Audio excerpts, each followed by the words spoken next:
देर रे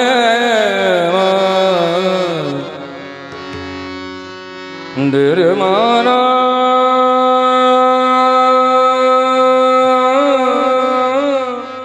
हरि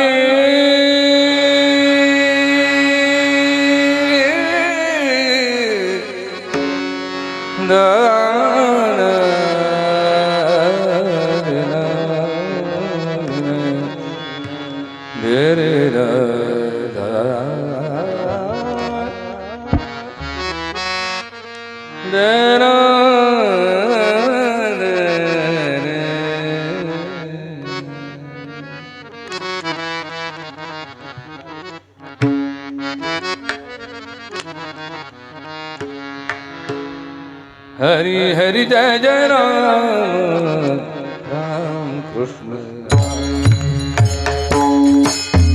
हरि जय जय राम राम कृष्ण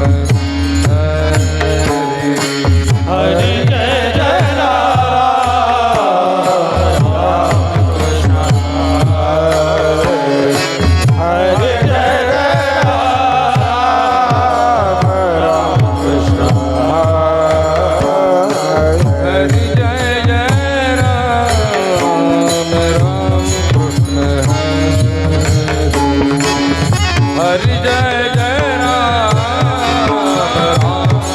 कृष्ण हरि हरि जय जय राम राम कृष्ण हरि जय जय राम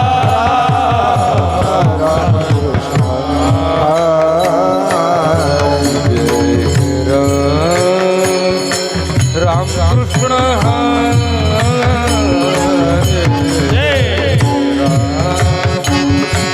राम कृष्ण हरे हरि जय जय राम राम कृष्ण हरि जय जय राम कृष्ण हरि जय जय राम राम कृष्ण हरि जय जय राम कृष्ण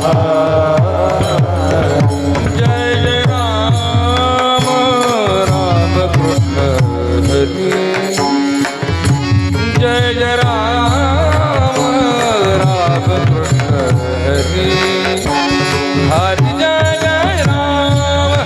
राम कृष्ण हरि जय जय राम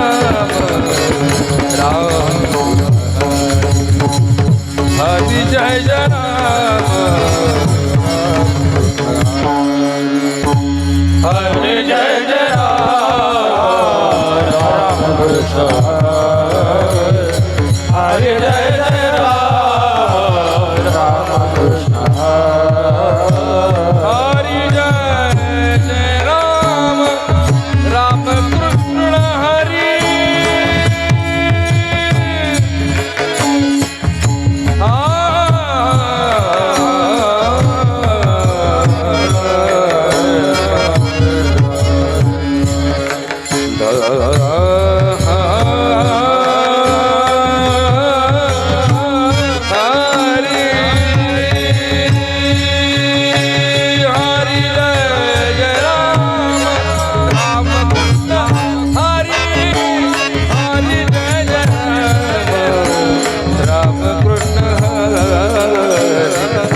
जय जय राम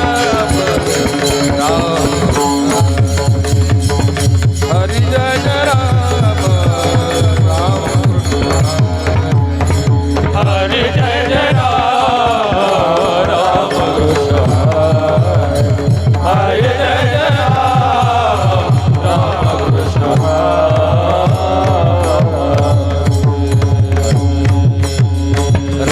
कृष्ण हरि जय जय राम कृष्ण हरि राम कृष्ण हरि जय जय राम कृष्ण हरि हरि राम कृष्ण हरि जय जय राम कृष्ण हरि राम कृष्ण हरि जय जय राम कृष्ण हरि राम कृष्ण हरि जय जय राम कृष्ण हरि राम कृष्ण हरि जय जय राम कृष्ण हरि हरे राम कृष्ण हरी जय जय राम कृष्ण हरी राम कृष्ण हरी जय जय राम कृष्ण हरे राम कृष्ण हरे जय जय राम कृष्ण हरे राम कृष्ण हरे जय जय राम हरे हरे राम कृष्ण हरी जय जय राम कृष्ण हरी राम कृष्ण हरी जय जय राम कृष्ण राम कृष्ण हरे जय जय राम कृष्ण राम कृष्ण हरी जय जय राम कृष्ण हरे जय जय राम कृष्ण राम कृष्ण हरी जय जय राम कृष्ण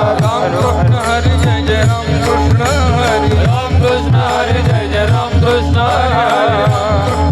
जय जय राम कृष्ण हरे जय जय राम कृष्ण राम कृष्ण हरी जय जय राम कृष्ण हरे जय जय राम कृष्ण हरे राम कृष्ण हरे जय जय राम हरे राम कृष्ण हरी जय जय राम कृष्ण हरे राम कृष्ण हरी जय जय राम कृष्ण हरे राम कृष्ण हरे जय जय राम कृष्ण हरे राम कृष्ण हरे जय जय राम हरे हरे राम कृष्ण हरी जय जय राम कृष्ण हरे राम कृष्ण हरी जय जय राम कृष्ण हरे जय जय राम कृष्ण हरे राम कृष्ण हरी जय जय राम कृष्ण हरे हरे जय जय राम कृष्ण हरे राम कृष्ण हरी जय जय राम कृष्ण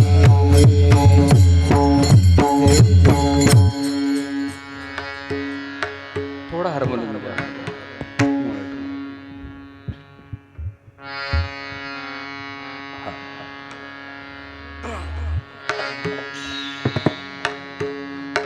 तो मॉनिटर मृदंग वादकांसाठी आहे ना मागचा त्यांच्यासाठी स्पेशल आहे मग ह्यातलं थोडंसं कमी करा त्यांचं तिथं द्या व्यवस्थित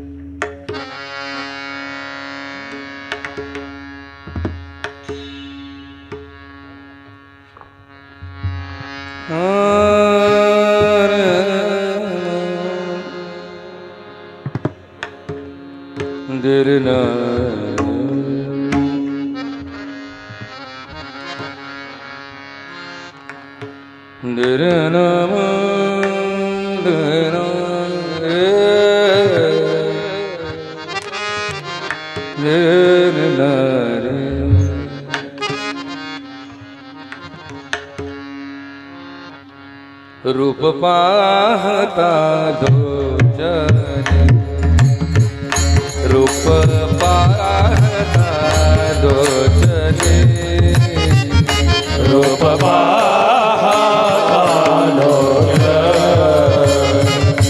रूप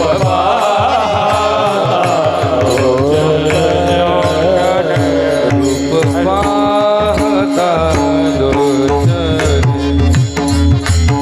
रूप पाहता रूप रूप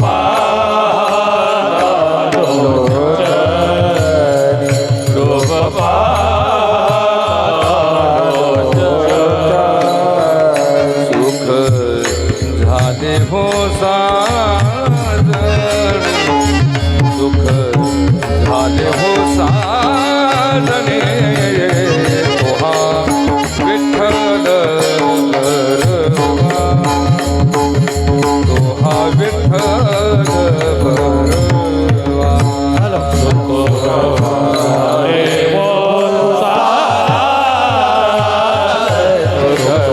हरे बोलता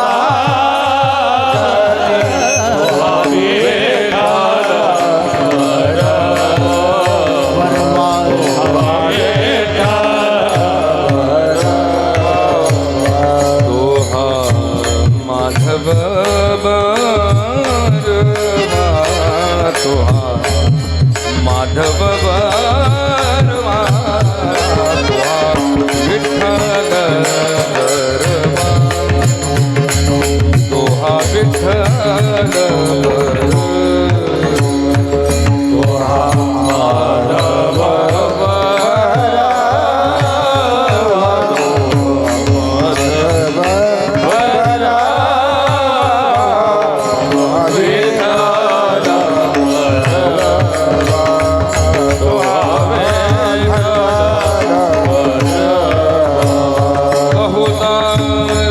सुकृताची लोणी म्हणून विठ्ठली आवडी बहुता सुकृताची जोडी म्हणून विठ्ठली बहुता सुकृताची जिरवणी म्हणून विठ्ठली आवडी बहुता सुकृता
डेरिना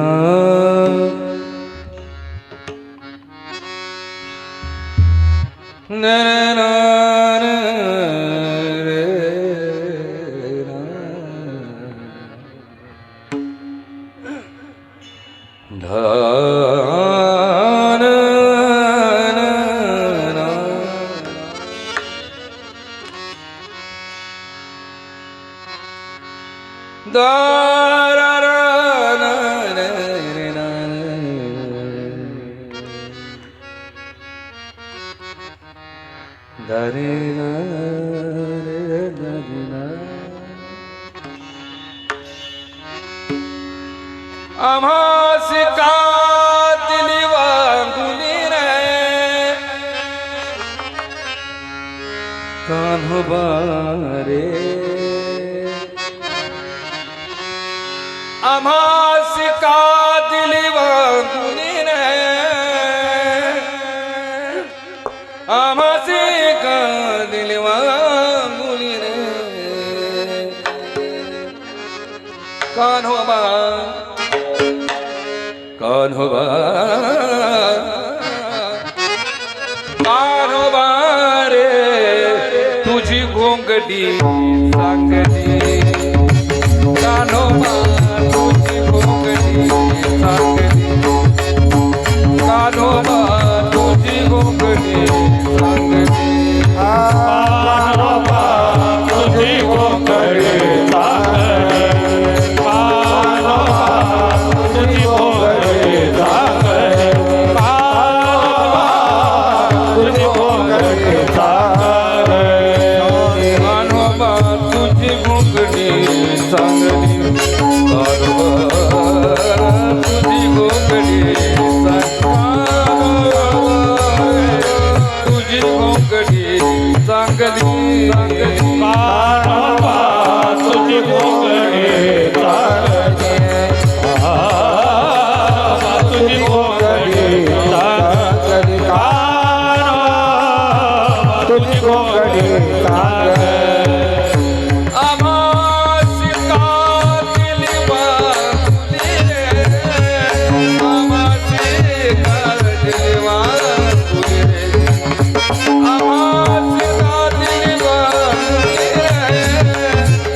संदेह वृत्ती नुराली रे बापर कुमार देवी वरू विठ्ठले तत्वपदी वृत्ती मुरली रे बापाची प्रभूचे मोरली रे कानोबा तुझी गोंगडी सागरी कानोबा तुझी गोंगडी सागरी कानोबा तुझी गोंगडी सागरी तुझी गोंगडी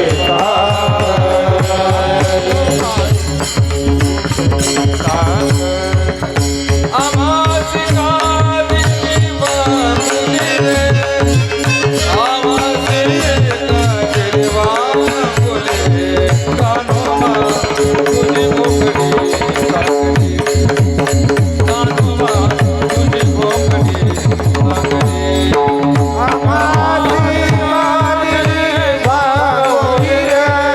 आमाची काळजी बांधली कानोबा तुझी गोंगडी सागरी कानोबा तुझी गोंगडी सागरी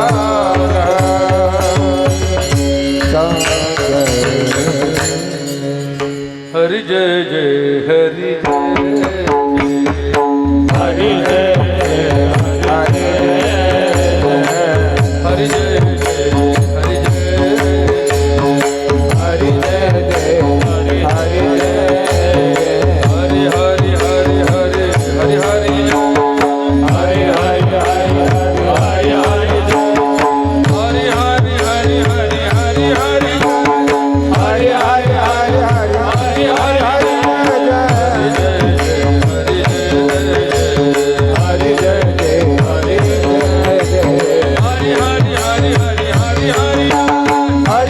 हरि हरि हरि हरि सर्वांनी हात वर करा. सर्वांनी हात वर करा.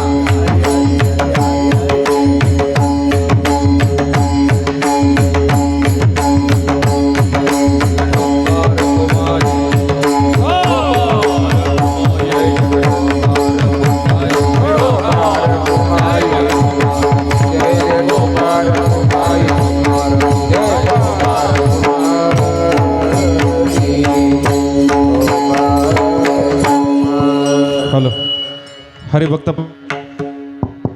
हरिभक्त परायण प्रकाश महाराज आणि उत्तम बाबा, एक सूचना आहे. ज्या वेळेला विठोबा रुक्माई होईल त्यावेळेला जे पंक्तीवाले लोक आहेत ते आणि बाबाजी फक्त 5च लोक स्टेजवर जातील. सर्वांना हात जोडून विनंती आहे. काल खूप गोंधळ झाला, त्याच्यामुळे कोणीही स्टेजवर यायचं नाही. बाबांवरती प्रेम करणारे परिसरातून आलेले जे लोक आहेत त्यांनी कीर्तन संपल्यानंतर तुम्ही स्टेजवर जायचं आहे. तोपर्यंत कुणीही स्टेजवर जाणार नाही. बाबाजींकडून आलेली ही सूचना आहे. त्याच्यामुळे कृपया सर्वांना विनंती आहे की पंक्तीवाले 4 लोक आणि बाबाजी 5वे 5 लोक सोडून कुणीही स्टेजवर जाणार नाही. सर्वांना विनंती आहे.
कानोबा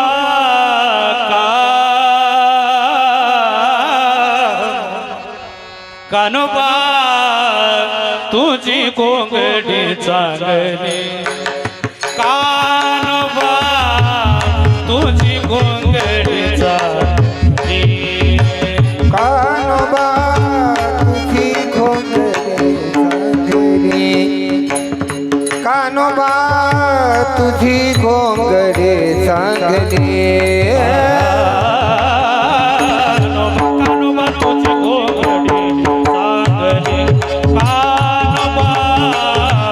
तुझी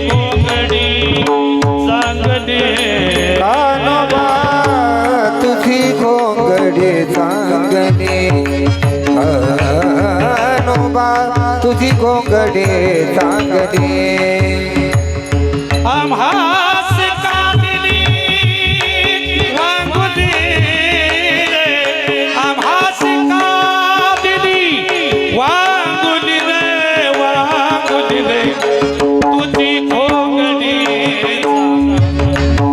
कानुबा तुझी खोगणी सांगणे आम्हासी कादिली वांगुली रे आम्हासी कादिली वांगुली रे कानोबा तुझी तुझी घोंगडी सांगणी कानोबा तुझी घोंगडी सांगणे हे आम्हास कादिली वांगुली रे वांगुली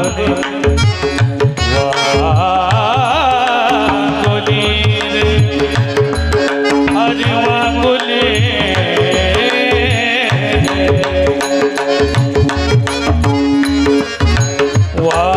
वांगुली रे आम्हास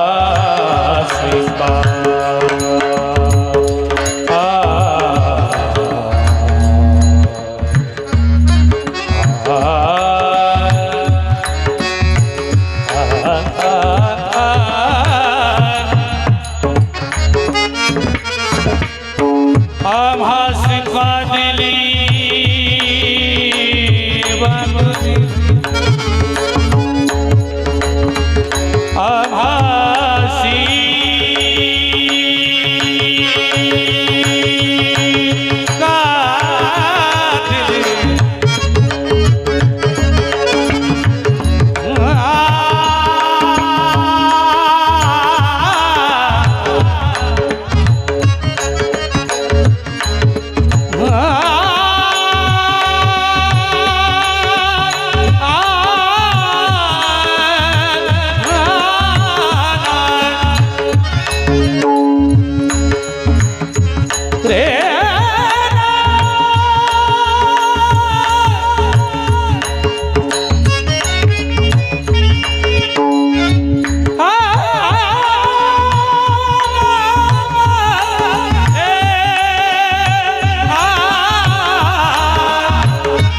वांगुली रे वांगुली रे वांगुली रे वांगुली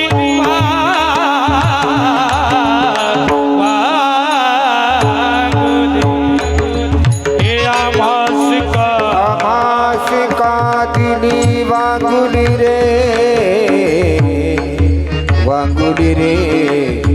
आम्हास कादिली वांगुली रे हरा हरे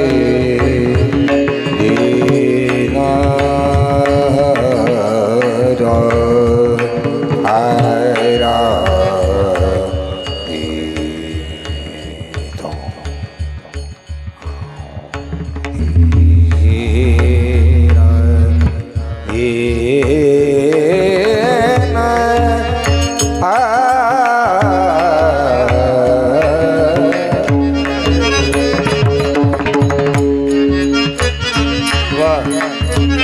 आम्हासी कादिली वांगुली रे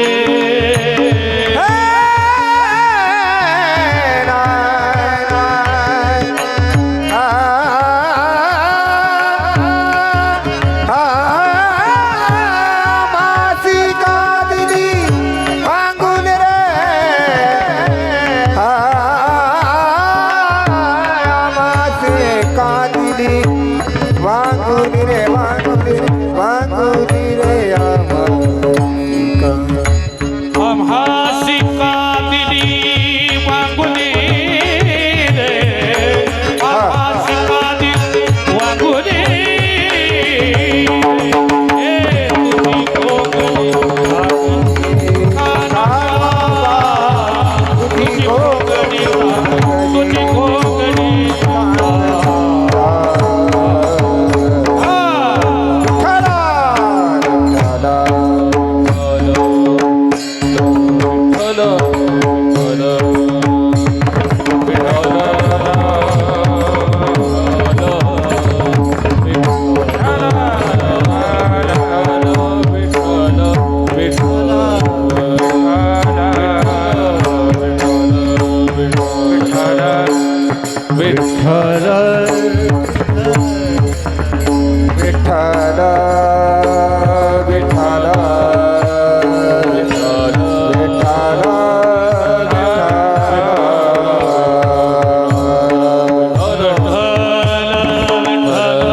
गुरुर्ब्रह्मा गुरुर्विष्णू गुरुर्देव महेश्वरा गुरुर्साक्षात् परब्रह्म तस्मै श्री गुरुवे नमः.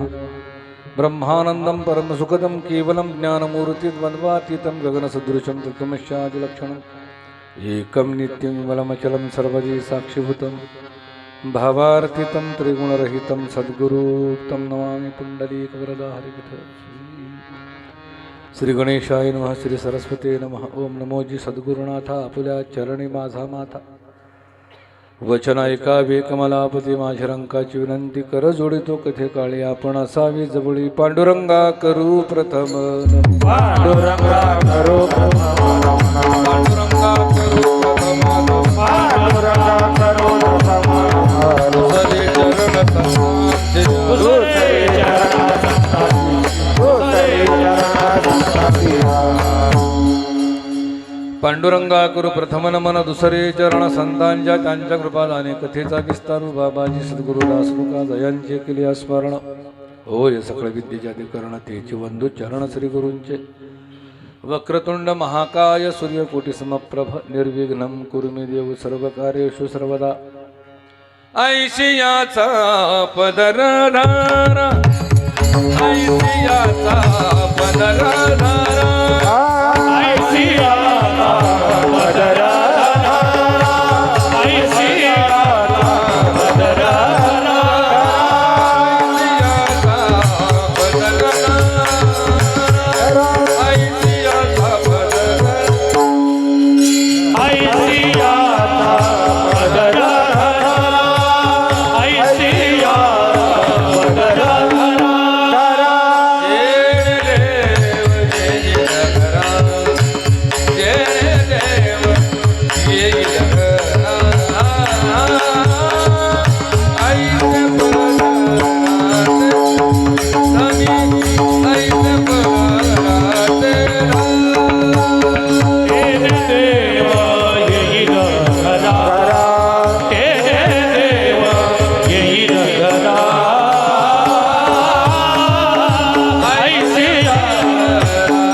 ऐशियाचा पदर धरा जेणे देव येईल घरा.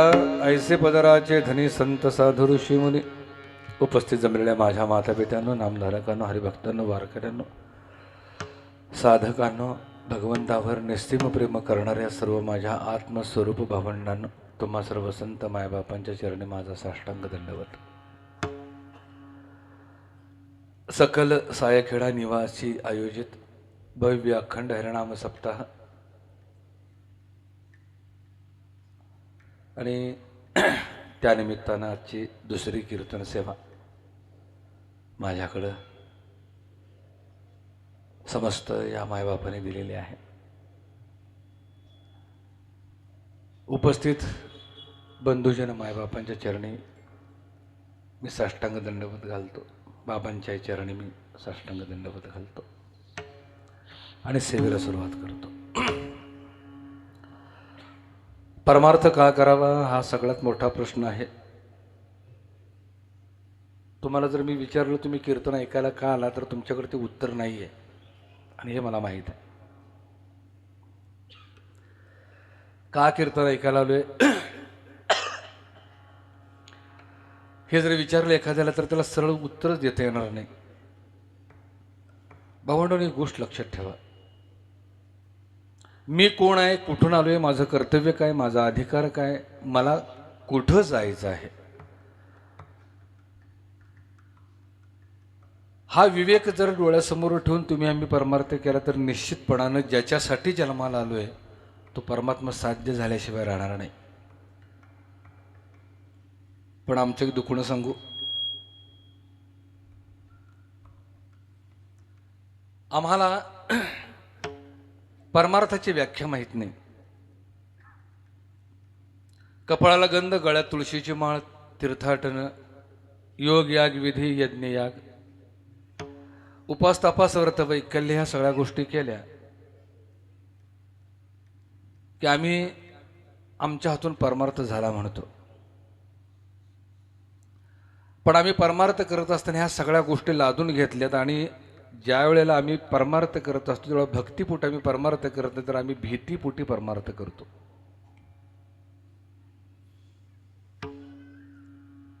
मला एक सांगा, परमार्थामध्ये देव मानावा का जाणावा? मोठ्यानं बोला. जाणावा. एक म्हण आहे बघा, देव मानला तर मानला, नाही तर तू दगड. पण ते म्हणीमध्ये थोडासा बदल करतो, देव जाणला तर जाणला, नाहीतर तू दगड. खरं का खोटं आहे? भूमिका लक्षात ठेवा.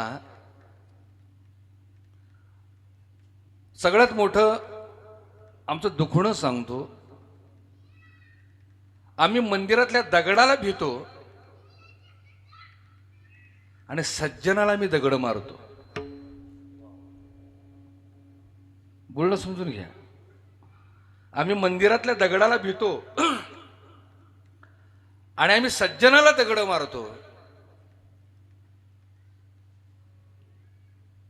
आम्हाला देव पाहिजे पण तो जिवंत नको आहे.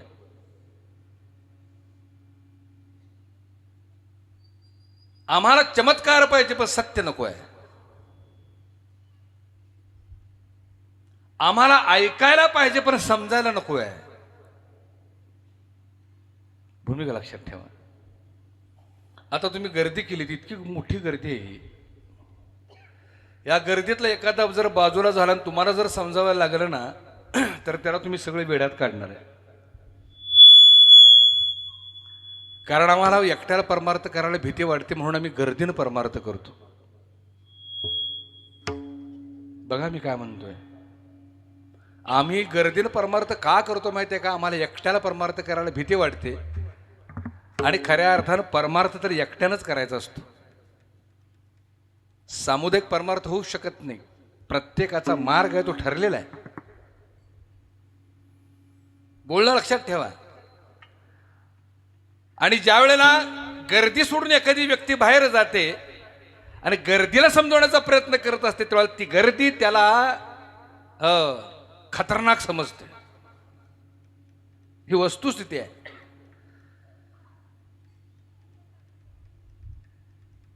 ज्ञानोबा असतील, तुकोबा असतील, नाथराय असतील, बुद्ध असतील, महावीर असतील, ओशो असतील, लाओत्से असतील, सुकरात असतील, संत कबीर असतील, ह्या सगळ्या महात्म्यांनी गर्दी सोडली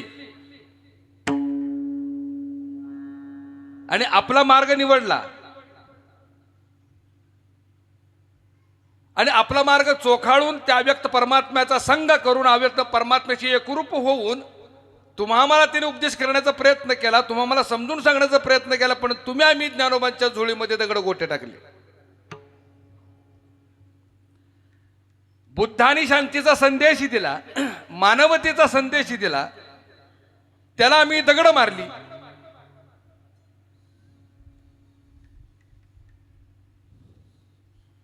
संत कबीरांनी पाखांडावर घाला घातला, माणूस धर्म सांगितला,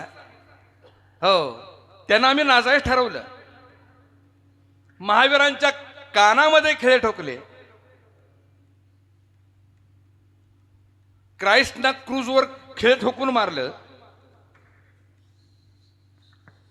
भूमिका लक्षात ठेवा. मिरेला विष पाजून मारलं, सुकराताला विष पाजून मारलं.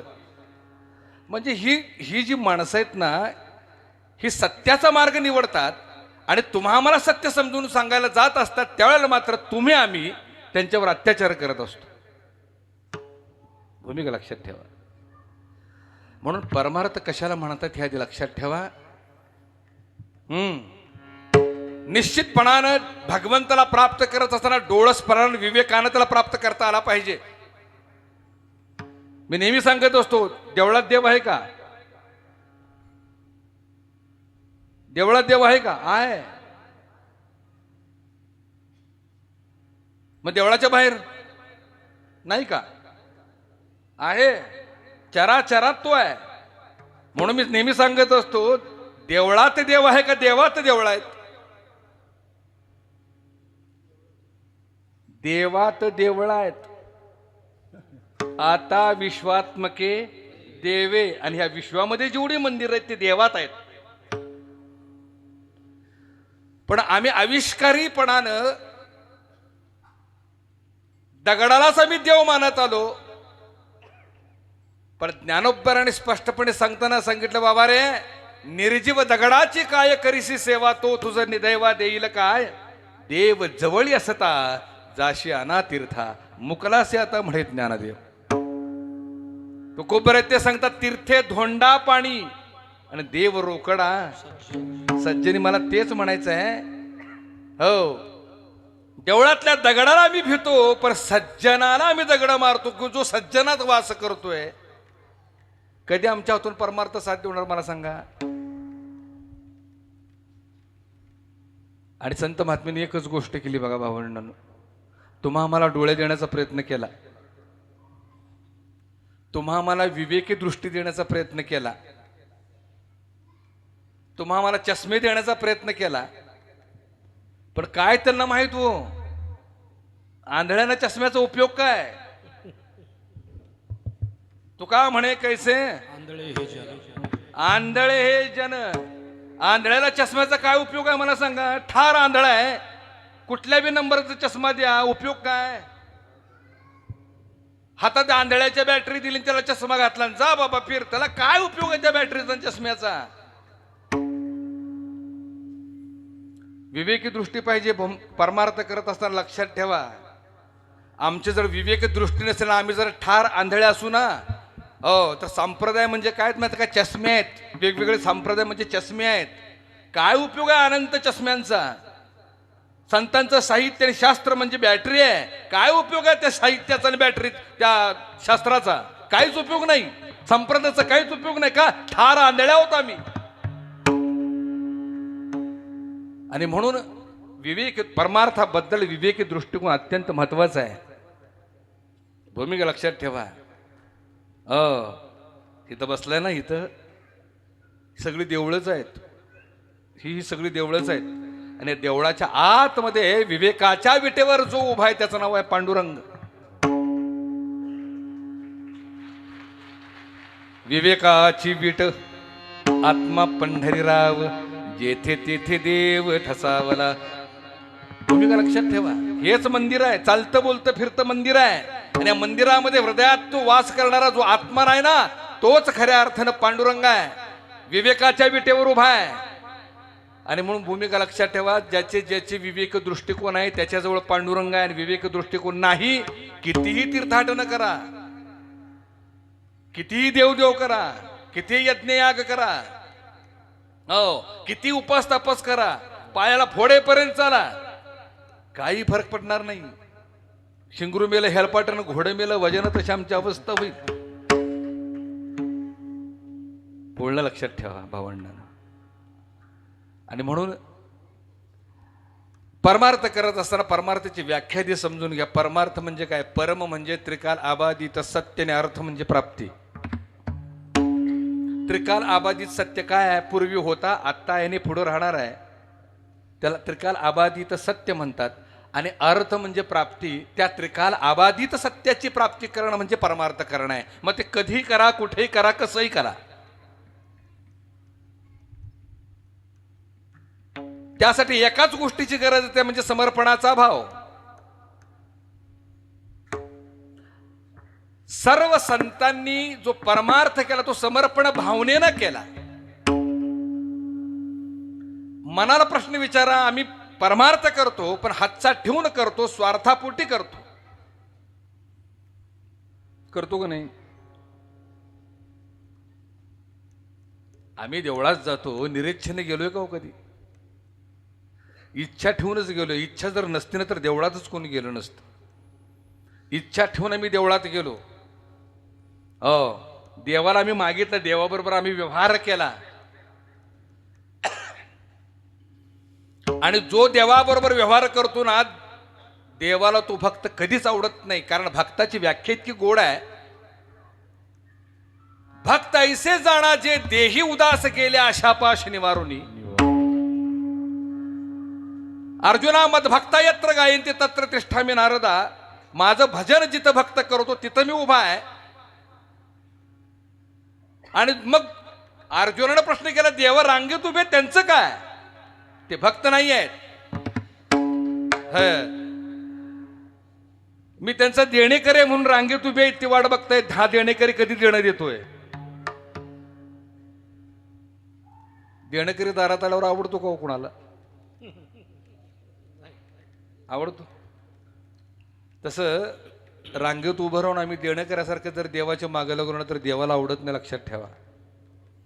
देवाला एकच गोष्ट आवडते, समर्पणाचा भाव, समर्पण भावनेनं केलेली भक्ती. आणि मी नेहमी सांगत असतो, बाबा रे, सत्ता पद प्रपंचासाठी लढावं लागतं आणि भगवत प्राप्तीसाठी हारावं लागतं. आमचं नेमकं वर्म चुकलंय. आम्ही परमार्थ करता लढतोय, देवाच्या प्राप्तीकरता लढतोय, लढून तू सापडत नाही. बरं, लढतोय कुणाबरोबर हे कळलं पाहिजे ना. माझं बोलणं कळतंय का?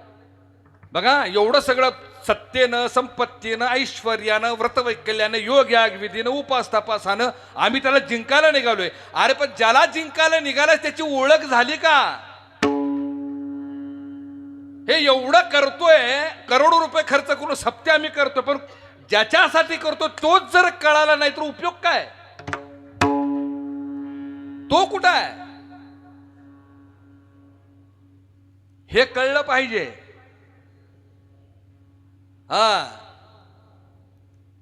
मंदिरातल्या देवाला मात्र जाऊन आम्ही नानाविध पूजा करतो, काय करतो, प्रेम काय करतो, उपास तापास काय करतो, नारळ काय फोडतो, नैवेद्य काय दाखवतो, सगळ्या गोष्टी करतो.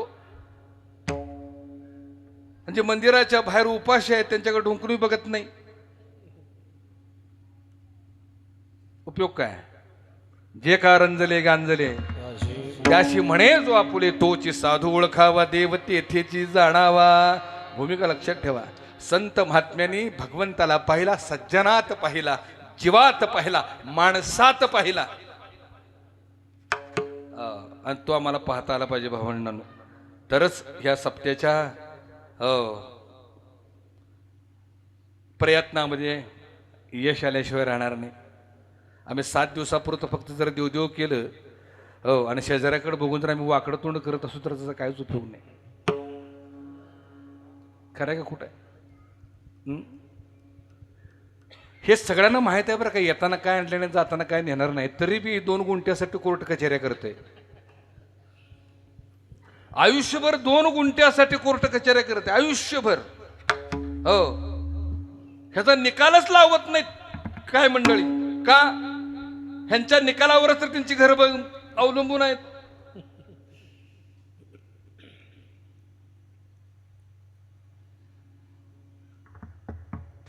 मेल्यानंतर जाळत्यात बघा, आणि जाळून हाडं एवढीच राहतात,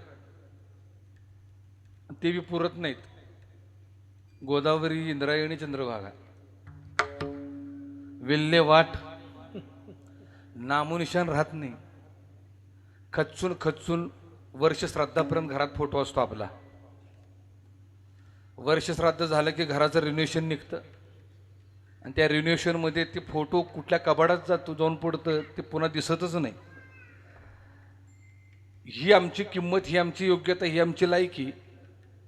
आणि तरी सुद्धा छोट्या छोट्या गोष्टीसाठी आम्ही हेवे दावे करतो, तंटे करतो, भांडणं करतो, संशय घेतो, वाद घालतो. काय उपयोग आहे? पण भावंडांनो, परमार्थाची भूमिका लक्षात ठेवा. भूता परस्परे जडो मैत्री जीवांचे, हा परमार्थ आहे. विष्णुमय जग वैष्णवांचा धर्म भेदा भेद भ्रमा मंगळ, हा परमार्थ आहे. कोण्याही जीवाचा न घडो मत्सर वर्म सर्वेश्वर पूजनाचे, हा परमार्थ आहे. आणि म्हणून भूमिका लक्षात ठेवा. ज्या अव्यक्त परमात्म्याने त्या ब्रह्मांडाचं रूप धारण केलेलं आहे, त्याच परमात्म्याने याचंही रूप धारण केलेलं आहे. जसा ब्रह्मांडात आहे तसाच तो पिंडात देखील आहे. पण पिंडात पाहण्याचा दृष्टिकोन तुम्हाला प्राप्त झाला पाहिजे की जो संतांना प्राप्त झाला. आणि भावंडांनो, अत्यंत महत्त्वाची गोष्ट सांगू. मला अभंगाकडे यायचं आहे. हा मनुष्य देह मिळाला आहे ना, हा मनुष्य देह मिळाला आहे ना, 83,99,999 योन्या पालत्या घातल्यानंतर कुठंतरी पूर्वजन्मामध्ये अनंत योन्यांमध्ये संतांची संगत लाभली असावी, कल्याणकारी कर्म घडलं असावं, जीवाच्या उद्धाराचं काम झालं असावं, म्हणून आम्हाला मनुष्य देह मिळाला. आणि हा मनुष्य देह पुन्हा पुन्हा मिळेल ह्याची गॅरंटी नाही भावंडानो. हो, म्हणून उठा, जागे व्हा रे, आता जागे व्हा. उद्याचा भरोसा नाही, उद्याची गॅरंटी नाही. उचकी आली की संपलं.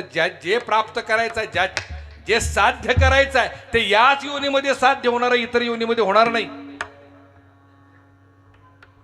ही जर योनी गेली हातातनं, हो, पुन्हा मनुष्य जन्म मिळेल, विसरा. एक दृष्टांत देतो.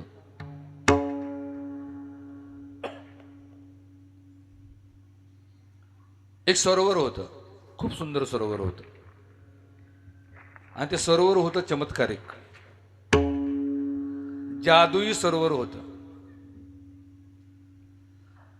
त्या सरोवराच्या शेजारी एक झाड होतं, आणि त्या झाडावर 2 माकडं, एक माकड आणि एक माकडीन, दोघं जण खेळत खेळत आली.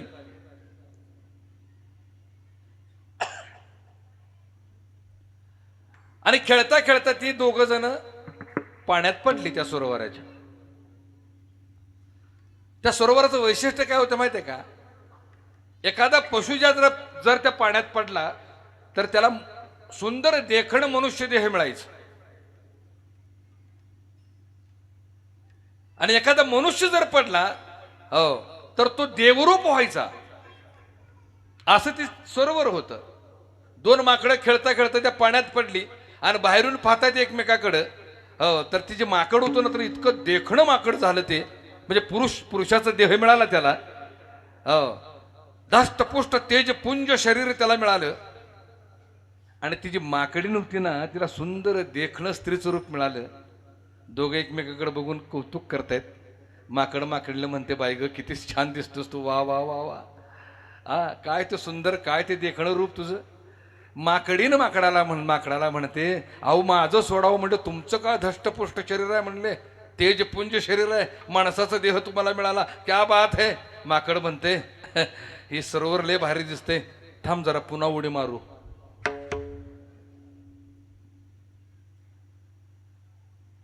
माकडीनं म्हटले, नको ते डोक्यात घेऊ नका, मिळाले चांगलं मनुष्य जन्म, चला बरं. माकड म्हणते, वेडेस का काय, असलं सरोवर परत मिळणार आहे वे? हो, आपण परत उडी मारू, म्हणजे माणसाचा देव होऊ आपण, आणखीन काहीतरी नवीन मिळेल आपल्याला, म्हणून उडी मारूया. ती म्हणली, तूच मार, मी काय मारायची नाही. माकडाला काय आशा आवरली नाही. माकडानं परत उडी मारली. उडी मारून बाहेरून बघते तर मूळचं होतं तसं माकड झालं. का? त्या सरोवराचं वैशिष्ट्य होतं, एकदाच फळ, पुन्हा फळ नाही.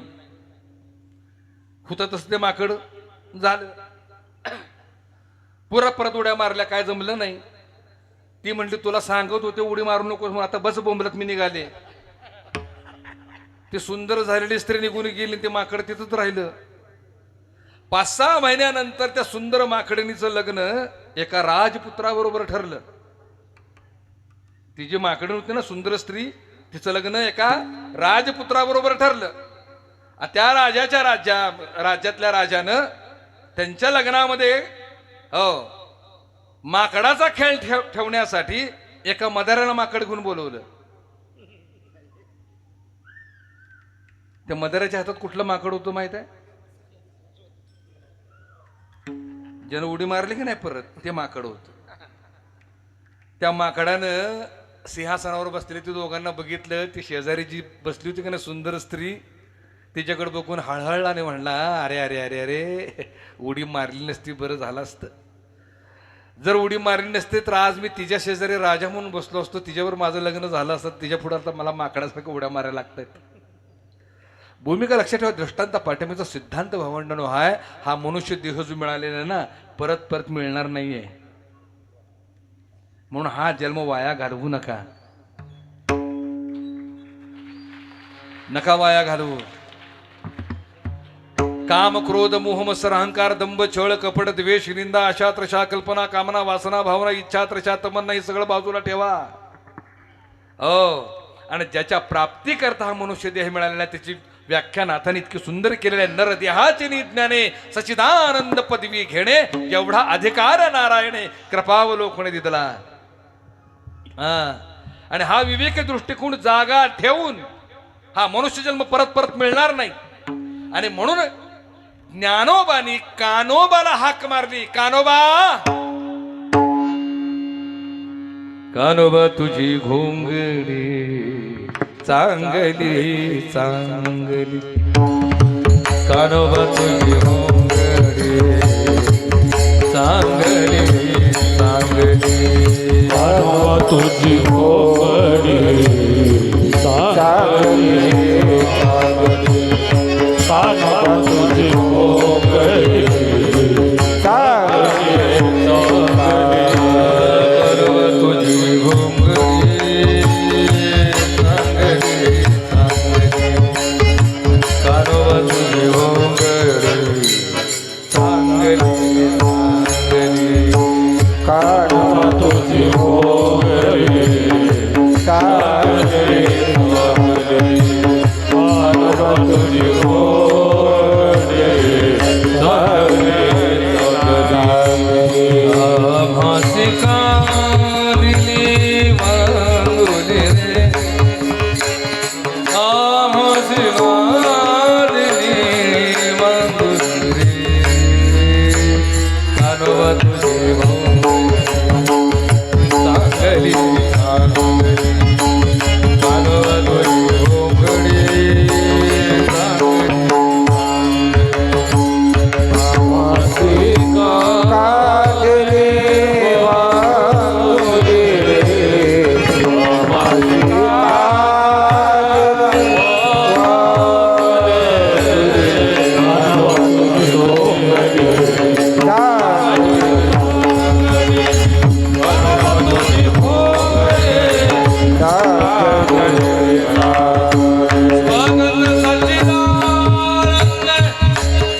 रूप मिळोनी शुद्ध सत्व पुढे मिळाली,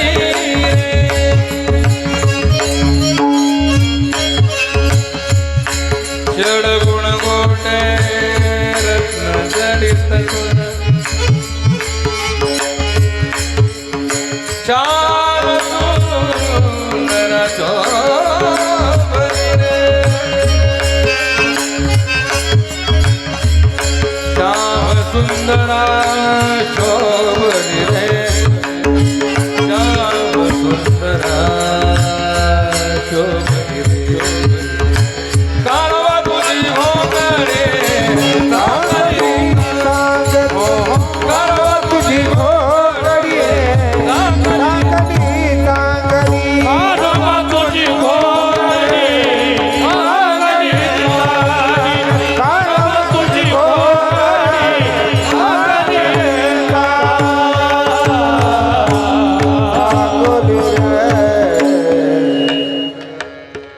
ज्ञानोबरायांच्या साहित्याचं वैशिष्ट्य समजून ऐकू बंद करा.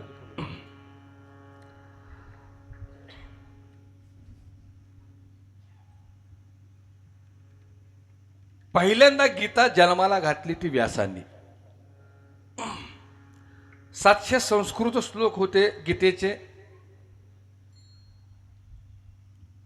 लोपले ज्ञान जगी हित नेणती कोणी अशी अवस्था होती. त्या काळची प्राकृत असलेली म्हणजेच मराठी असलेली भाषा सरळ कुणाला कळत नव्हती, संस्कृत कुणाला कळणार. म्हणून अनेकांनी गीतेवरती भाष्य केलं.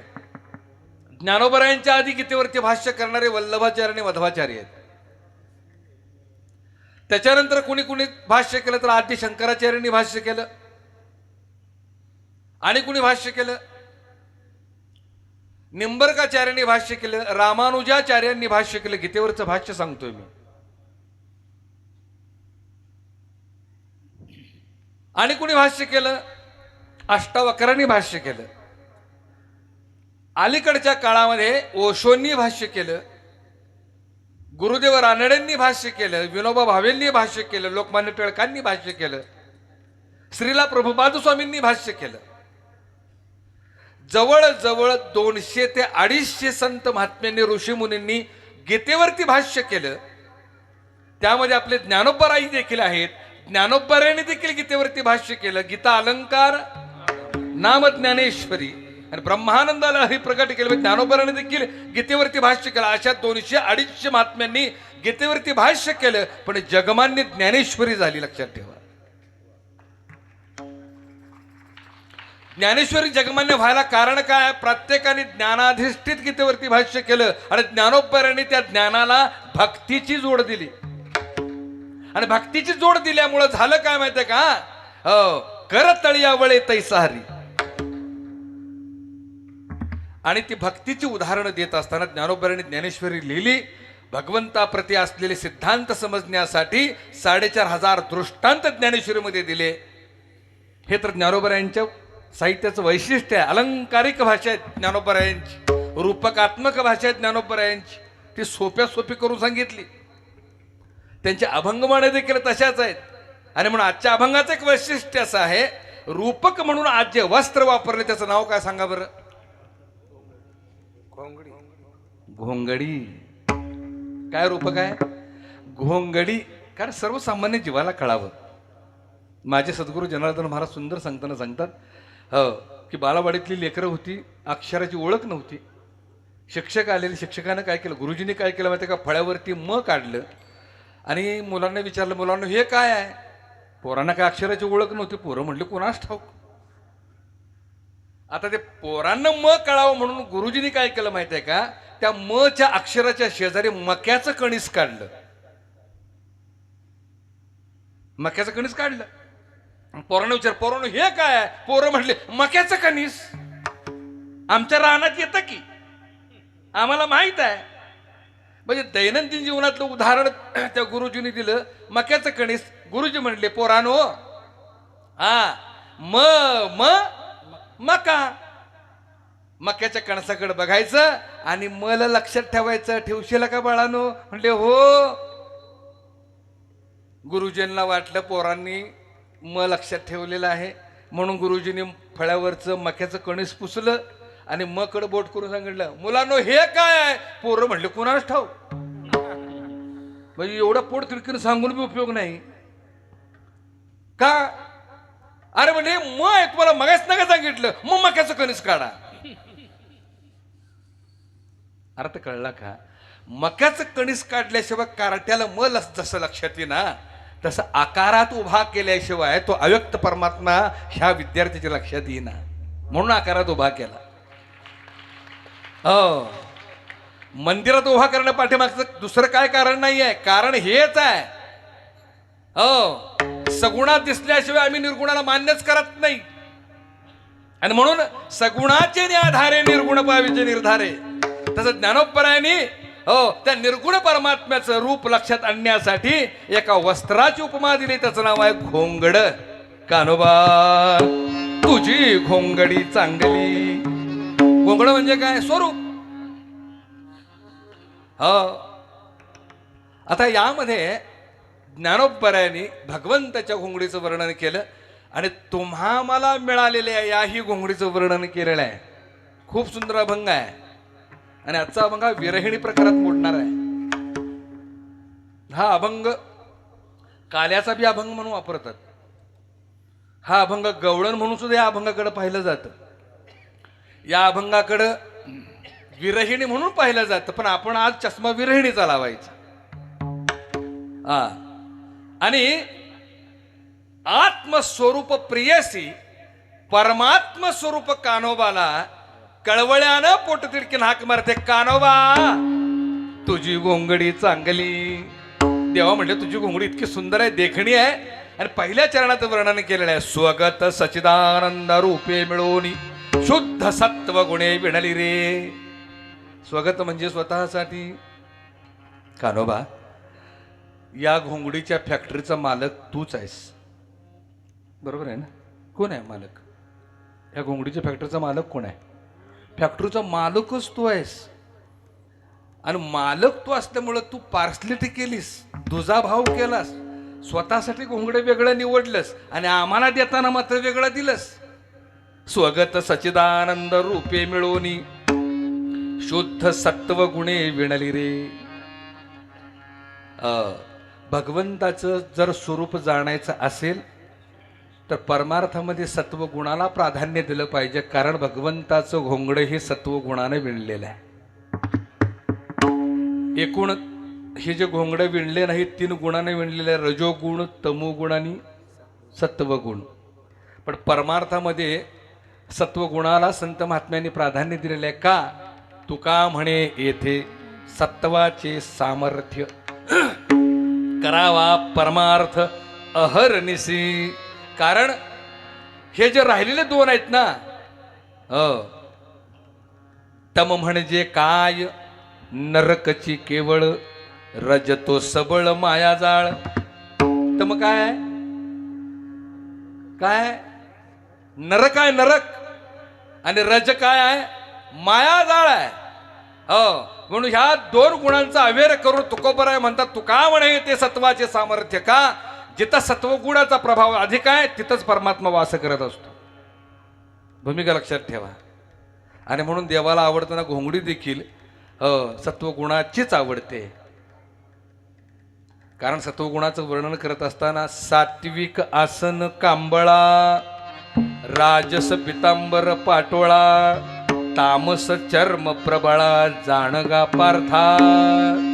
किती सुंदर अर्जुनाला उपदेश करताना गेला. अर्जुना, सात्विक आसन कांबळा. मला कांबळ हे घोंगडे वस्त्र का आवडतं तर ते सत्वगुणाने विणलेलं आहे. आणि सत्वगुण देवाला खूप आवडतो बरं का. सात्विक माझे स्थान, राजस स्वर्ग भुवन, तामसती जाण अधोगती. भूमिका लक्षात ठेवा. आणि कान्होबा, तुझी घोंगडी विणताना सत्वगुणाने विणलीस. बर, तुझी घोंगडी कशी आहे? स्वगत सच्चिदानंद रूपे मिळवणी. अखंड सच्चिद आनंद ओसंडून ज्या घोंगडीतून वाहते अशी तुझी कान्होबा घोंगडी. दुःखाचा लवलेश नाही, जरा नाही, व्याधी नाही, दुःख नाही, संकट नाही, काही नाही, फक्त आनंद आनंद आणि आनंद आहे तुझ्या घोंगडीमध्ये कान्होबा. सत्वगुणे विणले रे. आणि तुझी फॅक्टरी असल्यामुळे तू काय केलंस माहितीये का? तुझ्या घोंगडीला स्वतंत्र गोंडे लावलेस. ते गोंडे कोणते आहेत? षडगुण गोंडे रत्न जडित तुझ श्याम सुंदरा शोभली रे. षडगुण ऐश्वर्याचे जे गोंडे आहेत ना, ते गोंडे लावले. षडगुण ऐश्वर्य कोणकोणते आहेत?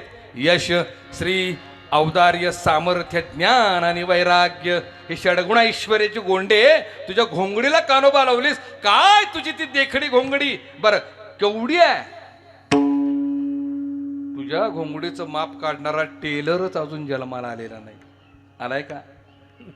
अनेक ऋषी मुनी होऊन गेले, अनेक संत महात्मे होऊन गेले, अनेक वैज्ञानिक होऊन गेले, अनेक तार्किक होऊन गेले. मन बुद्धी अगोचर न चले तर्काचा विचार. उल्लेख परेहुनी पर परब्रह्म. ते अउल्लेखनीय असं परब्रह्म तत्व. सगळ्यांनी प्रयत्न केले त्याचं माप काढण्याचं भगवंताचं, पण सापडला नाही.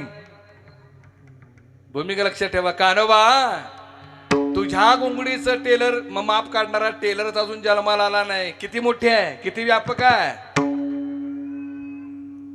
आपल्या घोंगडीच्या पुढं त्याची घोंगडी किती व्यापक आहे बघा. ज्या पृथ्वीवर तुम्ही आम्ही राहतोय ना, त्या पृथ्वीची योग्यता या ब्रह्मांडा पुढे किती आहे माहित आहे? सुईच्या टोकावरती धुळीचे लाखो कण आहेत. त्यातला एक कण म्हणजे पृथ्वी आहे. बघा मी काय म्हणतोय, सुईच्या टोकावर धुळीचे लाखो कण आहे, त्यातला एक कण म्हणजे पृथ्वी आहे. तुमची आमची काय लायकी हो? कुठं आहे आम्ही? पण आमचा अहंकार केवढा, आमचं काकूत मांजऱ्या केवढ्या. अरे मी हाय म्हणून 2 घास खाताय, मेल्यावर भीक मागायला भीक काय आईट. अरे केरासारखा बी नाहीस तू पृथ्वी पुढं. पृथ्वीत जर योग्यता जर धुळीच्या कणा एवढी असेल, ब्रह्मांड केवढा आहे? एका ब्रह्मांडामध्ये अनंत पृथ्वी, अनंत सूर्य, अनंत चंद्र, अनंत ग्रह, अनंत तारे एका ब्रह्मांडात वास करतात.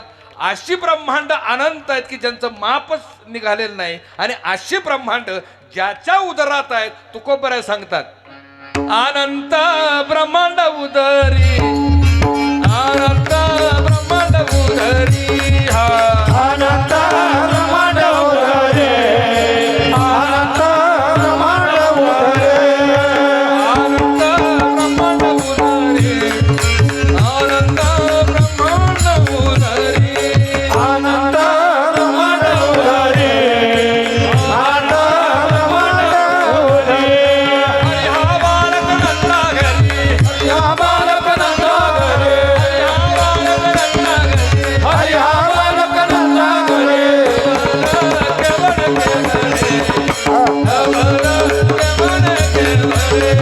नवला केवळ केवळे, नवला केवळ केवळे.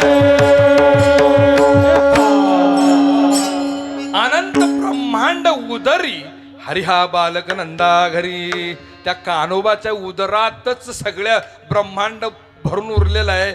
मग कान्होबाची घोंगडी केवढी असेल? कान्होबा एवढी व्यापक घोंगडी आहे, एवढी मोठी घोंगडी आहे, बरं कुठंच फाटलेली नाही. कुठंच फाटलेली, अखंड आहे. बरं किती वर्ष झालं अखंड आहे? या पृथ्वीलाच 450 अब्ज वर्ष झाली. आता ती तुझी घोंगडी कधीपासून आहे आणि कुठंपर्यंत राहणार हे बी माहीत नाही.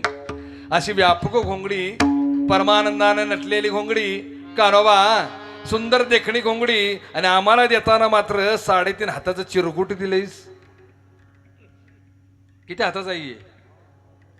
3.5 हाताचं. प्रत्येकानं जर कोपरापासून माप टाकलं का नाही बरोबर 3.5 हात भरतं हे शरीर. 3.5 हाताचं घोंगडं दिलेस ती दिलेस. 9 ठिकाणी फाटकी. किती ठिकाणी फाटली? 9 ठिकाणी फाटलेली घोंगडी दिलीस. तुझी आनंदानं नटलेली आहे आणि आमची दुःखी, जर्जर, नाशिवंत, दुर्गंध, नरक, मूत, हो विष्टा, काय काय सांगू.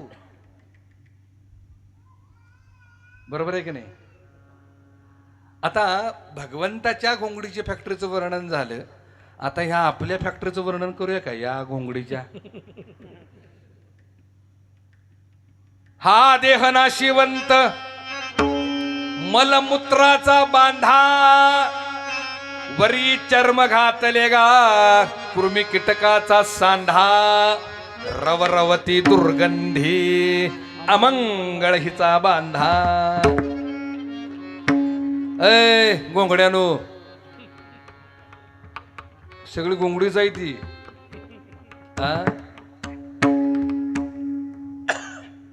गर्भाचं वर्णन काय सांगू मी गर्भीच्या यातना, मज भोगिता नाराय. ही फॅक्टरीची चालू आहे की नाही आतमध्ये? हो, गर्भ नावाच्या फॅक्टरीमध्ये घोंगडं विणायचं चाललंय. काय अवस्था आहे? काय सांगू मी गर्भीच्या यातना, मज भोगिता नारायणा, मास मल मूत्र जाणा, तुझ क्षणोक्षणा ध्यात असे. अशी वाईट अवस्था आहे हो. खरं का खोट आहे? लईतलं हे घोंगडं, यातलं चैतन्य निघून गेलं, लईत लई 3 तास ठेवतात बघा. यातलं चैतन्य निघून गेलं की 3 तास बी ठेवत नाहीत. उचला, सडण्याची प्रक्रिया सुरू होते घोंगड्याची. अशी घोंगडीची अवस्था आहे. समर्थ रामदास स्वामींनी त्याच्याही पुढे जाऊन सांगितले. त्याच्याही पुढे जाऊन 9 मासाचा विटाळ, त्याचा आळोनी झाला गाळ, त्यामध्ये जन्मला हा चांडाळ मनुष्य देह. ए घोंगड्यानो, ही घोंगडी कुठल्या रसायनाने तयार झाली? 9 मासाचा विटाळ, 9 महिन्याच्या विटाळाने ही घोंगडी तयार झाली. खरं का खोटं आहे? नासक्या कुजक्या टाकाऊ रक्तापासून ही घोंगडी तयार झाली. पण घोंगडी मिरवताना मात्र आईट काय. एवढे विदारक सत्य मांडून देखील 60-70 वलांडलेल्या घोंगड्या गोंड रंगवायला मागं पुढं बघिनात. गोंड रंगवणं कळलं का? कलप कलप केस काळी करणं. घोंगड्या गोंड रंगवशील र बाबा, पण तुझ्या घोंगड्याला सुरकुत्या पडल्या त्याचं काय? हा इस्त्री करणार आहेस? माऊल्यांनो खरं सांगा,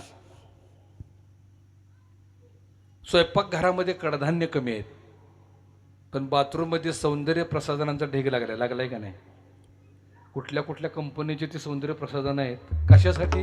फक्त हे घोंगडे रंगवायला. भूमिका लक्षात ठेवा भावंडांनो. कानोबा षड विकार षड वैरी मिळून तापत्रयाने विणली रे. नवा ठाई फाटून गेली ती त्वा आम्हासी दिधली रे कान्होबा. कळलं का अर्थ? तुझी सत्वगुणाने विणलीस आणि आमची त्रिविध तापानं. मौल्यांनो त्रिविध ताप म्हणजे काय सांगा बरं जरा. तुम्ही थांबा बाकीचे मौल्यांनो तुम्ही सांगा. कोणाला माहित आहे? अरे देवा, जे घेऊन आलो तेच माहित नाही. असंच मी एका मोठ्या जिल्ह्यामध्ये माऊल्यांनाच प्रश्न विचारला, सांगा बरं त्रिविध ताप म्हणजे काय? एक नाही दोन नाही, आम्ही म्हणलेलं का सांगा कोणीतरी त्रिविध ताप म्हणजे काय. बऱ्याच वेळाने एक वयस्कर माऊली उठली आणि म्हणली, बुवा तुझं त्रिविध ताप ठेव बाजूला, तुला बोलवून जो पश्चाताप झालाय तुला मोठा झालाय. तिनं ताप सांगितला पण कुठला? पश्चाताप. बरोबर आहे. काय मंडळी म्हणते, बाबा दिवसभर मर मरायचं, काम करायची, हे तुझं का लावलेच? रजोगुण तमोगुण सत्वगुण अध्यात्म घोंगडण कांबळ. जरा हसवावं, सासूसुनेच्या गोष्टी सांगाव्यात, गमती मिती कराव्या जरा, नाहीतर काय. बरोबर आहे. असो, त्रिविध ताप म्हणजे आदिदैविक, आदिभौतिक आणि आध्यात्मिक असे 3 ताप आहेत. मी अभंग सोडून जाणार नाही कुठं, बोलणं समजून घ्या. आदिदैविक, आदिभौतिक आणि आध्यात्मिक अशी ते त्रिविध ताप आहेत. आणि 3 ताप आम्ही या घोंगडीच्या माध्यमाने घेऊन आलोय. हो, रजतम सत्व आहे ज्याचे अंगी, याच गुणे जगी वाया गेला. हो, हे 3 तापानं, आदिदैविक, आदिभौतिक आणि आध्यात्मिक, या 3 तापानं काय त्रास होतो या घोंगडीला त्याचं सुंदर वर्णन केलेलं आहे. त्रिविध तापे विणली रे. आदिदैविक ताप म्हणजे काय? आदिदैविक ताप म्हणजे ज्ञानोबरायांनी आपल्या काकड्याच्या अभंगात सांगितलेलं आहे. पूर्वजन्मी पाप केले देह बहु विस्तारिले. पूर्वजन्मे पाप केले देह बहु विस्तारिले. जय सुख नाशी जय सुख नाशी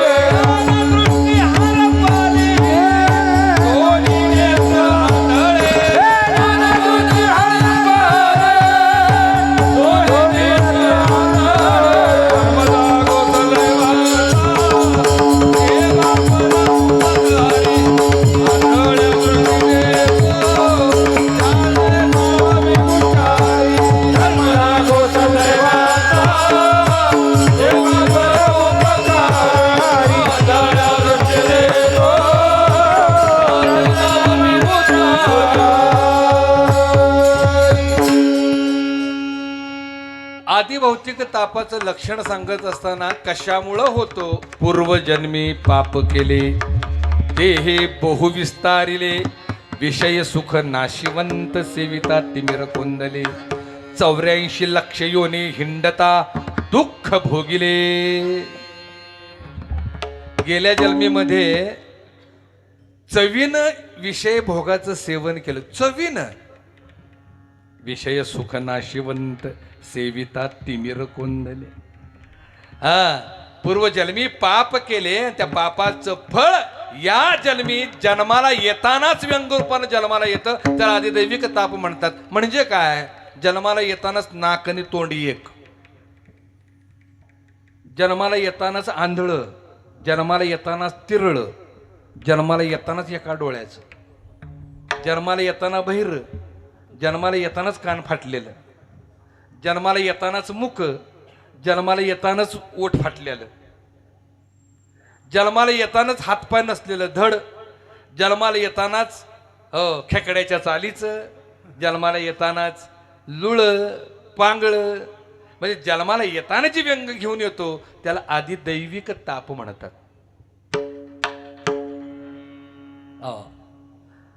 दुसरा जो ताप आहे तो आधी भौतिक ताप आहे. तो कशामुळे होतो? बेसावधपणानं वागल्यामुळं. जीवनामध्ये आम्ही सावधपणानं कर्म करत नाही, त्यामुळे त्याचा भोग आम्हाला भौतिक रूपाने मिळत जातो. हे आधी भौतिक ताप कोणकोणते आहेत? कड्यावरून पडणं, वीज पडून मरणं, ऍक्सिडेंट होऊन मरणं, विहिरीत बुडून मरणं, समुद्रात बुडून मरणं, पुरात वाहून मरणं, भिंत ढासळून मरणं, भूकंपात गाडून मरणं, बैलानं मारणं, म्हशीनं हुंदळणं, सर्पदंश होणं. म्हणजे दुसऱ्याकडून जेवढे त्रास होतात त्याला आधी भौतिक ताप म्हणतात. सावधानता असली की आधी भौतिक तापापासून दूर राहिलो म्हणून समजा. भूमिका लक्षात ठेवा, प्रत्येक कर्म जागृत अवस्थेत करता आलं पाहिजे. प्रत्येक कर्म जागृत अवस्थेत. बघा ना, आम्ही जे जे कर्म जागेपणात करतो ना ते पाप होऊ शकत नाही. आमच्यातून पाप का होतात माहितीये का? आम्ही आंधळेपणात कर्म करतो म्हणून आमच्यातून पाप होतात. कामांध जीव का होतो? क्रोधांध जीव का होतो? जागृती नाहीये. बलात्कार का होतो? परवाच आमच्याकडचं भोरचं प्रकरण. वयाच्या 65व्या वर्षी जर तो कामांध होत असेल तर काय प्रभाव आहे त्या कामाचा? भूमिका लक्षात ठेवा. हे आंधळेपणा का? जागृतपणात आम्ही कर्म करत नाही म्हणून हा आंधळेपणा आम्हाला भोवतो. लक्षात ठेवा. आमच्यातून खून का होतो? क्रोधावर नियंत्रण नाही, जागृतपणात केलेलं कर्म नाही. संत महात्मे सांगताना सांगतात, जागे उठा, जागे व्हा रे आता. या शब्दाचा अर्थ का? झोपलो का आम्ही? चमड्याच्या डोळ्यानं झोप नाही. अज्ञान स्वरूपाबद्दलचं जे अज्ञान आहे, आत्म्याबद्दलचे जे अज्ञान आहे, त्या अज्ञानालाच झोप म्हटलेलं आहे संत महात्म्याने. उठा, जागे व्हा. आणि जागेपणामध्ये पाप जरी करायला गेला तर ते पाप होऊ शकत नाही. होईल का? सावधपणामध्ये होशपूर्वक जर कर्म करायला गेलो, पाप जरी करायला गेलो तर ते पाप होऊ शकत नाही. जागेपणात बलात्कार होईल, जागेपणात खून होईल, म्हणजे सावधपणात जागृत अवस्थेत होईल नाही होणार. म्हणून प्रत्येक कर्म जागेपणात करता आलं पाहिजे. आणि दुसरी गोष्ट, जेवताना जेवायलाच पाहिजे. पाणी पिताना फक्त पाणी पियावं, पाण्यावर लक्ष पाहिजे. चालताना फक्त चाललं पाहिजे. हातात जे कर्म घेतले तेच कर्म पूर्ण व्हावं. आमचं झाले कर्म करतोय एक लक्ष तिसरीकडं. इथं ज्ञानोबाला सांगताना सांगतात, स्वकर्मे निष्कामता अनुसरले पार्था. पण काय करायचंय? कैवल्य परी तत्वता पातले जगी. कामावर आमचं लक्ष नाही आणि अपेक्षा मात्र आम्हाला भल्या मोठ्या, उपयोग नाही होत. म्हणून जागेपणात कर्म झालं पाहिजे. नाहीतर काय होतं, एक छोटासा दृष्टांत देतो. एकानं बैल पाळला होता. शेतकरी होता एक, त्यानं बैल पाळला होता. बैल होता बुजरा. कसा होता बैल? बुजरा म्हणजे कळलं का? माहित नाही? भित्रा, भिवून पळणारा, बुजणारा. कळलं का? आता आतापर्यंत कीर्तन तरी कळलंय का? नाहीतर मी आपलं सांग सुटले, तुम्ही आपलं नुसतं ऐकताय, कळलं पाहिजे. आल्यापासून बघतो तुम्ही सिरियस काय हो एवढं, सगळं गंभीर आहेत. मी काय चंद्रावरून आलोय? असंच एका ठिकाणी मी कार्यक्रम म्हणजे कीर्तन करत होतो आणि माया ब्रह्मावर मी बोलत होतो. माया म्हणजे आभाळ आहे आणि परब्रह्म हे सूर्य आहे. सूर्य सत्य आहे आणि आभाळ हे भ्रम आहे. भ्रमाचं आभाळ बाजूला झालं की सत्य सूर्य स्पष्ट दिसतो. तसं माया हे भ्रम आहे आणि परब्रह्म हे सत्य आहे. विषय चालला होता सत्य म्हणजे काय आणि भ्रम म्हणजे काय. तुम्ही आता जसं गंभीर बसलाय की नाही, माझ्याकडे मोठं डोळं करून बघताय की नाही, तशी सगळी बघत होती माझ्याकडे. मी म्हटलं माझं काय चुकले का, एवढा छान विषय चाललाय, सत्य म्हणजे काय, भ्रम म्हणजे काय, अरे सांगा कोणीतरी. एक नाही दोन नाही, सगळी गप. अरे म्हणलं असं का करताय, सांगा कोणीतरी सत्य म्हणजे काय, भ्रम म्हणजे काय. बऱ्याच वेळाने एकानं हात वर केला. म्हटले महाराज मी सांगू का. मला इतकं सर बरं वाटलं. असू दे म्हटलं, हजारात एक तरी माझं कीर्तन कळणारा श्रोता आहे, माझे कॉलर टाईट. बाबा सांग सत्य म्हणजे काय, भ्रम म्हणजे काय सांग. तो उठला आणि म्हटला महाराज तुम्ही सांगता हे सगळं सत्यच आहे, पण तुम्ही सांगितलेलं आम्हाला कळले असं जे तुम्हाला वाटते तो तुमचा भ्रम आहे. ज्यार ते एवढ्या गोड हसले त्यार ते आतापर्यंत मी भ्रमात आहे का काय असंच वाटायला लागले. कळतंय ना. बुजरा बैल त्यानं पाळलेला होता शेतकऱ्यानं. शेतावरच्या विहिरीवर पाणी पाजण्यासाठी त्याला घेऊन गेला. हातात दावं होतं, दाव्याला धरून घेऊन गेला. शेतावरच्या विहिरीवर पाणी वगैरे पाजलं आणि परत घराकडे येत असताना त्याचा जुना मित्र दिसला, शिरपा. शिरपा एकटा आला नव्हता, त्याच्या म्हशी घेऊन चरायला आला होता. म्हसरं पण त्याच्या म्हशी चरत होते झुडपाच्या आडाला, त्यामुळे म्हशी दिसत नव्हत्या. शिरपा तेवढा दिसला. हे ना हाक मारले, अरे शिरपा तंबाखू आहे का. शिरपा म्हणला हाय की. शो बैल घेऊन शिरपा जवळ आला. दे म्हणला तंबाखू. शिरपानं तंबाखू दिली. तंबाखू पार्टी सुरू झाली. शो म्हणला तर बैल कुठं बांधू लांब, म्हणून त्यानं दोरी गुंडाळली हाताला. बैलाची दोरी हाताला गुंडाळली. तंबाखू पार्टी सुरू झाली आणि थोड्या वेळानं शिरपाची म्हस झुडपाच्या आडानं हॉक करून बाहेर आली. जशी म्हस बाहेर आली तसा ह्याचा बैल उधाळला. ह्याला घेऊन पळाला, कारण दोरी कुठं बांधली होती ना हाताला. ह्याला घेऊन बैल गेला, उधाळला. नांगरटीतनं, वड्यातनं, वगळातनं, मुरमातनं, खडकातनं, इंचानं फाडत न्याला. तीच जर सावधानता असते, आपला बैल बुजऱ्या दुसरीकडे बांधावं, निवांत तंबाखू खावी, हा जर विचार आला असता तर झाला असता का.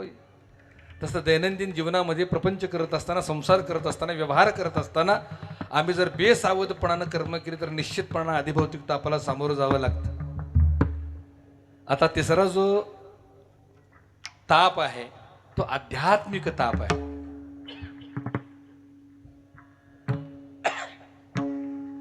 आध्यात्मिक ताप म्हणजे काय. जसं आधिभौतिक ताप म्हणजे दुसऱ्याकडून होणारा त्रास, तसं आध्यात्मिक ताप म्हणजे आतून होणारे आजार. आतून होणाऱ्या आजाराला आध्यात्मिक ताप म्हणतात. ते कशामुळे होतात माहिती आहे. ह्या रांडामुळं, हे जी चाडगी जीव आहे का नाही तिच्यामुळं अनेक रोगांना सामोरं जावं लागतं. हिच्यावर नियंत्रण ठेवलं ठीक, हिचा जर ताळा सुटला, वल सुक झणझणीत, गरगरीत, रसरसीत, चमचमीत, पांढरा तांबडा नाही का, सुट्टीच दिना हो बाबानो. खाताना बरं वाटतं पण निसटताना लय ताप देत. ते कुठलेच आध्यात्मिक ताप, आतून होणारे आजार, हागवण, ढांडाळी, वांती, उलटी, पित्त, अल्सर, करपाट ढेकर, आंबाट ढेकर, मळमळ, बद्धकोष्ठता, गॅस, तिडीक, पिलीक, पटकी, फेफरं, कापरं, मांजऱ्या, खुपऱ्या, हत्तीपाय, नारू, काय काय सांगू, मुतखडा आहे का माहित, लय बेकार. मुतखडा अत्यंत वाईट. ते घर बघत नाही, दार बघत नाही, बाजार बघत नाही, चौक बघत नाही, कुठे बी गाडाबाडा लोळायला लावतं ती. बरं एवढ्या पोटतिडकीने मी का सांगतो माहिती आहे, त्या फेजमधनं मी बी गेलोय. माऊल्यांनो, प्रसूतीच्या वेदना परवडल्या, पण त्या खड्याच्या वेदना लय वाईट. तुम्ही प्रसूतीच्या वेदना सहन कराल. का सहन कराल? पोटी संतान जन्माला येणार आहे, त्याचा आनंद असतो म्हणून तुम्ही सहन कराल. खडा जन्माला घालून कुठला आनंद मिळणार आहे? बाबा बरोबर का? खडा कुठला आनंद मिळणार आहे? बरं तू अनमोल आहे म्हणून अंगठीत घालायचं आहे का नवसाच आहे म्हणून बारसं करायचं आहे? त्याचं काय उपयोग? काय उपयोग नाही, पण बिन कामाचा ताप. तुम्ही गरोदरपणा डॉक्टरकडे जाता, डॉक्टर सोनोग्राफी करतात आणि आनंदाची बातमी देतात, काळजी करू नका, बाळ सुदृढ आहे. आपण जर गेलो डॉक्टरकडे, त्यानं जर सोनोग्राफी केली आणि त्यानं बातमी दिली, काळजी करू नका, खडा सुदृढ आहे, काय अवस्था होईल? आणि गोष्ट सांगू का, डॉक्टर प्रसूतीची तारीख देतो, पण खड्याच्या प्रसूतीची तारीख देत ते तुमचं तुम्ही बघा. लाखानं खर्च केला तर ते प्रसूतीची तारीखच देत नाही. आता हसायला मजा येते, पण ज्याला झालाय त्याला विचारा. मूळव्याध आहे का माहित? आप्पा तिरक का चालताय? आप्पा म्हणतो काय नाही बाबा, तरुणपणात खाल्लेलं निस्तरतोय, दुसरं काय नाही. घडलेला एक किस्सा सांगतो, आता आला आठवणीत म्हणून सांगतो. मी कॉलेजला असताना, जवळजवळ बऱ्याच दिवसापूर्वीची गोष्ट आहे, कॉलेजला असताना इष्टीचाच प्रवास असायचा, इतर वाहनं नव्हते आणि त्यामुळं गर्दी इष्टीलाच जास्त. कॉलेजमधनं घरी जाताना मी काय करायचो माहिती आहे का, इष्टीत जरा चुणचुणीत होतो मी, घुसायचो त्या गर्दीतनं, 2 शिटच्या बाकड्यावर जाऊन खिडकीच्या बाजूला बसायचो. पूर्वी अशी परिस्थिती होती, खिडकीतनं म्हणजे खालची जी लोक होती ती वस्तू द्यायची, काहीतरी एक रुमाल नाहीतर पिशवी नाहीतर काहीतरी वस्तू द्यायची, बाबा ही ठेव आणि जागा धर. एका दिवशी काय झालं माहिती आहे का, त्या गर्दीतनं वाट काढून मी आत गेलो आणि बसलो खिडकीजवळ. खालनं एकानं मला तबल्याची चुंबळ दिली. ते चुंबळ घेतली मी, तो म्हटलं बाबा रे जर चुंबळ ठेव रे, मी आलोच. मी आपली घेतली चुंबळ, माझी शरीर ठेवली, मला बरं वाटलं. म्हटलं आपल्या बिरादरीतलं दिसतंय, हे कलाकार दिसतंय, तबल जे आहे, जाताना बोलायला होईल, गप्पा मारायला होईल, म्हणून मी जरा आनंदी झालो. बऱ्याच वेळानं तो बरं आला आणि त्याला मी रामकृष्ण हरी म्हटलं, आज कोणीकडे कार्यक्रम? तो म्हटला कसला कार्यक्रम? अहो म्हटलं तुम्ही चुंबळ दिली मला, तुम्ही तबलजी आहे नव्ह का?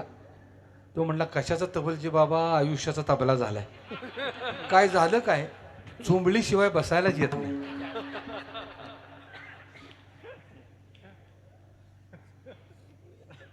ज्याला ज्याला वाटतंय ना चुंबळ वागवायला लागू नये, त्याने चाडग्या जिभीवर नियंत्रण ठेवा. कानोबा षडविकार षड वैरी मिळोनी तापत्रयाने विणली रे, नवा ठाई फाटून गेली ती तो आम्हाशी दिसली रे. कान्होबा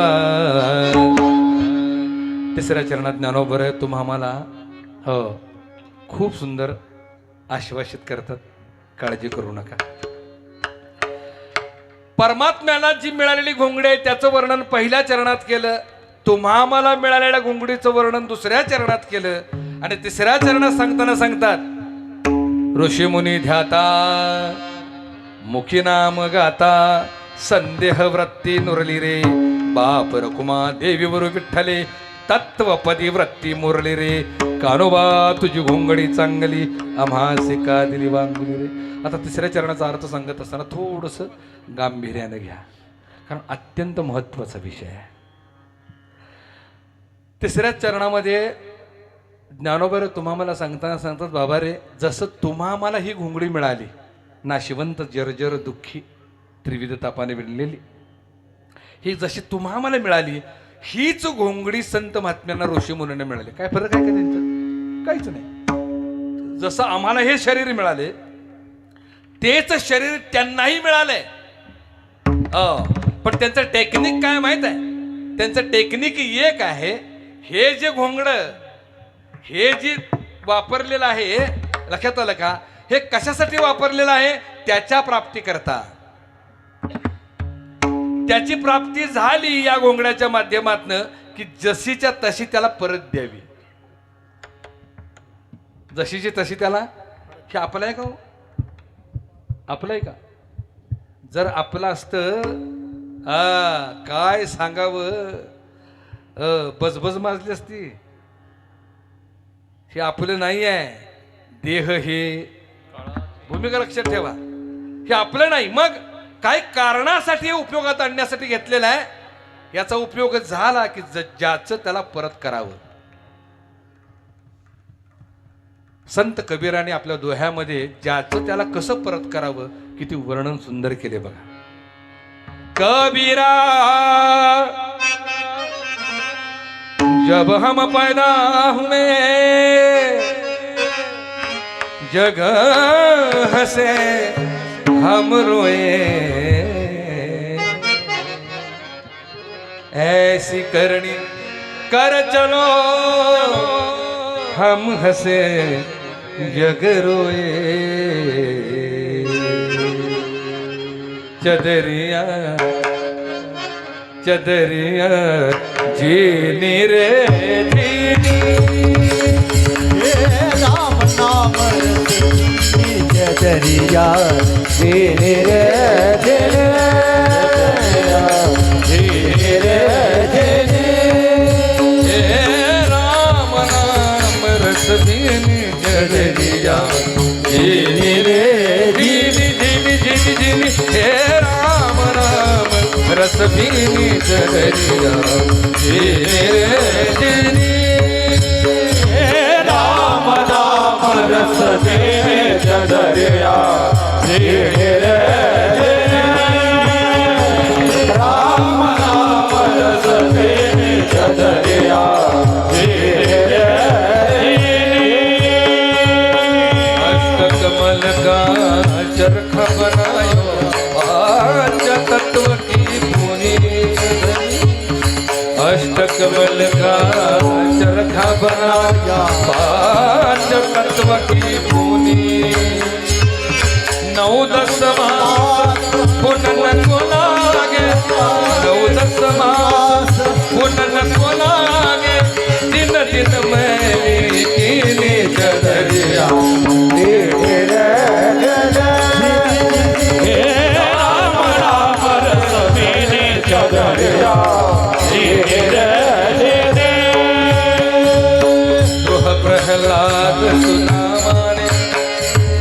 ही जी चादर आहे, मगा सांगितलं सर्वांना जशी मिळाली तशीच ही सर्व संत महात्म्यांना ऋषी मुनींना मिळाली. कुणाकुणाला मिळाली त्याचं वर्णन कबीरदास सांगतात. गृह प्रल्हाद सुदामाने ओढी शोक दे निर्मल केली. दास कबीरने जतन से ओढी. कुणाकुणाला मिळाली? गृहबाळाला मिळाली, प्रल्हादाला मिळाली, सुदाम्याला मिळाली, शुकमुनीला मिळाली. आणि कुणाला मिळाली? दास कबीरने जतन से ओढी. संत कबीरांना देखील मिळाली, पण कबीरांनी काय केलं? सांभाळून वापर केला. जतन से ओढी म्हणजे सांभाळून. हे अनमोल आहे. ही चादर कशी आहे? अनमोल आहे, वारंवार मिळणारी नाही आहे. भगवत प्राप्तीसाठीच तिचा उपयोग केला. आणि भगवत प्राप्त झाल्यानंतर काय केलं? चूकी चू कर दीनी चदरिया रे जिन राम राम रस दीनी चदरिया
मिनिटं बाकी आहेत.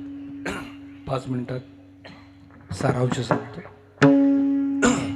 आणि 5 मिनिटामध्ये सेवेला पूर्णविराम देतो.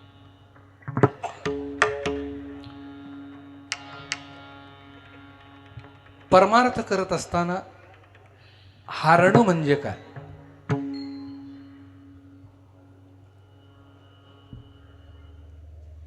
हारणं म्हणजे समर्पित होणं, शून्य होणं, मावळणं, शिल्लकच न राहणं. परमार्था म्हणजे जो हारून युद्ध करतो तो खरा जिंकतो.